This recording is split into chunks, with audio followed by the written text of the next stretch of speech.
তোমার দোকানে একটু জায়গা দেবে গো দাদা? ও দাদা, তোমার দোকানে একটু জায়গা দেবে আমায়? কেন গো ভাই, তোমার তো খুব অহংকার ছিল, তোমার নাকি খুব চাহিদা, ডাক্তার, উকিল, এমনকি যেই স্টেশনে আসতো, যেই এই প্ল্যাটফর্মে আসতো, সেই নাকি তোমার খোঁজ করতো। কোথায় গেল তোমার সেই অহংকার? হ্যাঁ গো, আমি অনেক বড় ভুল করেছি, যার জন্য আজকে আমার এই দিন দেখতে হচ্ছে। তুমি এটাও বলেছিলে, কুড়িয়ে ঘরে থেকে কি লাভ, সেই তো 2 টাকায় 3 টাকায় তুমি বিক্রি হবে।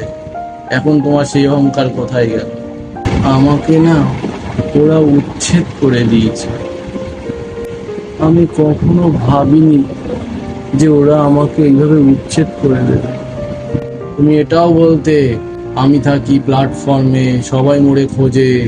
কোথায় গেল সেই সমস্ত ডায়লগ?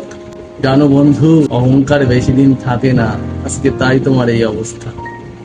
সময় সবাইকে একদিন না একদিন বুঝিয়ে দেয়, তাই আজ তুমি এখানে আর আমি অনেক বড় ভুল করেছি গো, সেই জন্যই আজকে আমার হয়তো এই দিন দেখতে হচ্ছে। আমায় একটু জায়গা দাও না গো দাদা, আমায় ক্ষমা করে দাও না গো। ঠিক আছে, কাল থেকে চলে এসো আমার কুড়ে ঘরে, তোমার স্বাগত থাকলো।